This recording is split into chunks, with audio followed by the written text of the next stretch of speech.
Olá, meus amigos da Rádio Soleste, aqui quem fala é o Dr. Túlio Sampaio, sou médico cirurgião de cabeça e pescoço e estamos aqui mais uma vez no nosso programa Papo Cabeça, nosso podcast semanal, que vai ao ar aqui na Rádio Soleste, no programa do meu amigo Wellington Bezerra, sempre às terças-feiras, tá certo? Às 15h45 e é reprisado também nas quintas-feiras, no mesmo horário, ok? Hoje a gente vai trazer um tema muito importante, tá bom? E muito delicado, que é o câncer de boca, tá bom? O câncer de boca é um tumor tempo sensível, tá certo? O que é isso? É um tumor que ele tem uma progressão muito rápida ao passar do tempo, tá bom? Então, assim, eu vou trazer aqui para vocês os principais sintomas, o que é que o paciente vai sentir, o que fazer quando esses sintomas aparecerem, tá bom? Então, vamos lá. O câncer de boca, né, como a maioria dos tumores que envolvem a cabeça e pescoço, ele tem uma relação muito próxima, como fator de risco, do tabagismo e do etilismo, tá certo? Sobretudo se eles são usados juntos, né? Só para vocês terem uma ideia, uma pessoa que fuma e que bebe, ele tem um risco de 30 a 40 vezes maior de desenvolver um câncer nessa região do que uma pessoa que não fuma e que não bebe. Então, eu pego muitos pacientes no consultório com diagnósticos tardios, tá certo? Em que o tratamento é muito agressivo, é muito mutilante para o paciente. E eu senti a necessidade de vir aqui alertar vocês com relação aos principais sintomas, tá bom? O que é que o paciente ele pode sentir na forma inicial desses tumores? Inicialmente, esses tumores eles podem se apresentar como manchas na língua, na bochecha, tá certo? Umas manchas brancas, tá certo? A gente chama de leucoplasia, tá certo? Ou eritroplasia, que é aquela mancha vermelha. Então, assim, o paciente fuma, bebe e tem uma lesão esbranquiçada na língua que não sai, tá bom? E não melhora com 2, 3 semanas, esse paciente ele precisa procurar também um cirurgião de cabeça e pescoço.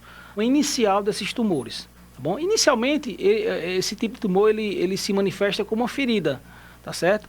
Na língua, na boca, na gengiva, tá certo? Que não cicatriza em torno de 2 a 3 semanas. Então, assim, se o paciente, ele fuma, ele bebe, e ele tem uma lesão ali na língua, geralmente é indolor, não dói, tá certo? E que não melhora e até 3 semanas, esse paciente ele precisa, o quanto antes, procurar um cirurgião de cabeça e pescoço para avaliar essa lesão. E a depender da localização, né, alguns pacientes usam próteses e quando é uma lesão de rebordo gengival, por exemplo, é uma lesão realmente mais difícil do paciente perceber. Muitas vezes é confundido com o próprio machucado da prótese dentária, né? Só que assim, o machucado da prótese dentária, ele melhora quando você para de usar a prótese e você usa alguma pomada de corticoide, por exemplo, tá bom? A lesão suspeita para câncer, ela não vai melhorar. Então, você tem uma lesão que não melhora com 2 a 3 semanas, procure o cirurgião de cabeça e pescoço. Dependendo também da localização da língua em que essa lesão ela se apresente, o paciente ele pode ter alguns outros sintomas. Por exemplo, se o paciente tiver uma lesão de orofaringe, que é na parte posterior da língua, né, na base da língua, o paciente ele começa sempre nessa sequência, né, uma manchazinha branca ou vermelha, essa manchazinha vai se transformando numa ferida e essa ferida vai crescendo. Quando essa ferida cresce e ela se localiza na base da língua, o paciente que tem esse tipo de tumor, ele tem uma voz característica, que é uma voz que a gente chama de batata quente. O paciente ele fica falando como se ele tivesse alguma coisa na boca, tá certo? Ele não consegue mexer muito bem a língua, tem dificuldade de engolir, sente dor, tá certo? A mobilização da língua. Outro sintoma também, um sintoma já de doença mais avançada, é dor no ouvido. Por quê?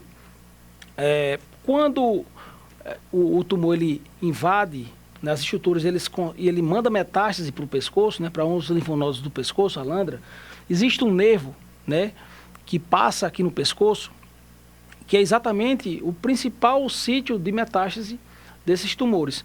Quando esse tumor ele invade o nervo da língua, né, tem um segmento desse nervo que é a corda do tímpano. Tá bom? Então, assim, quando esse nervo é invadido, invade também a corda do tímpano e o paciente sente dor lá no ouvido, tá bom? Então, assim, já peguei pacientes no meu consultório com esse tipo de tumor e que ia para a consulta médica e só se queixando de dor no ouvido, dor no ouvido, dor no ouvido, e ninguém examinava o pescoço do paciente. Quando chegou, já tem uma lesão grande na língua com metástase no pescoço. Então, assim, é extremamente importante o paciente, vocês, ouvintes, se atentarem a esses sinais, ok? Porque o quanto antes você começar o tratamento, melhor será a resposta do tratamento e menores serão os danos, tá bom? Quais os exames a gente pode lançar mão para dar esse diagnóstico? Primeira coisa, um exame clínico bem feito, tá bom? O médico vai avaliar toda a boca do paciente, toda a região de língua, tá certo? De base de língua, isso com a palpação mesmo da língua, a gente coloca o dedo lá e sente se essa lesão é endurecida, se não é, tá certo? Um exame minucioso do pescoço do paciente, em busca de algum linfonodo suspeito, tá certo? Quando a gente acha algum sinal de suspeição, a gente já passa para os exames diagnósticos propriamente ditos, né? Com relação à lesão primária, né? Se o paciente tem uma lesão na boca, que está crescendo uma ferida, a gente precisa de uma biópsia para poder confirmar esse diagnóstico, tá certo? Muitas vezes é uma biópsia incisional, que inclusive dá para fazer no consultório às vezes. A gente tira um fragmento desse tumor e manda para a patologia, tá certo? O principal tipo histológico é o carcinoma espinocelular. É um tumor agressivo, tá certo? E que está muito relacionado àqueles fatores de risco que eu falei no começo, que é o tabagismo e o etilismo, ok? Outro exame que a gente pode lançar a mão é a ultrassonografia de pescoço, tá bom? E a tomografia com contraste, que é o melhor exame para avaliar tanto o pescoço quanto a lesão primária, tá certo? A lesão na língua, porque a gente precisa saber exatamente o tamanho desse tumor, tá bom? E o grau de invasão desse tumor, se ele invade a musculatura, se ele invade vasos, tá certo? Porque a gente precisa fazer o estadiamento desse tumor. E é através do estadiamento que a gente vai definir a conduta. Se esse paciente ele vai ser submetido só a uma ressecção do tumor, a gente faz isso em tumores pequenos, tá certo? Em que o pescoço do paciente é negativo, o paciente tem uma lesão ali de 1 centímetro, 1,5, bem inicial, e o pescoço do paciente é negativo, não tem nenhum linfonodo. A gente faz uma ressecção desse tumor, a gente chama de glossectomia parcial, tá bom? E faz a reconstrução primária da língua. Quando esse tumor ele cresce de tamanho, né, e ele invade, por exemplo, o assoalho da boca, que é a parte de baixo da língua, né, que invade também a gengiva ali, né, aí a cirurgia já fica muito maior. Aí o tratamento seria uma pelviglosso-mandibulectomia, uma cirurgia muito grande, tá certo? E quando essa doença já manda metástase para o pescoço, ou seja, o paciente ele já tem uma metástase no linfonodo, aí o tratamento já seria com esvaziamento cervical, tá bom? Geralmente a gente faz o esvaziamento dos níveis 1, 2 e 3, tá certo?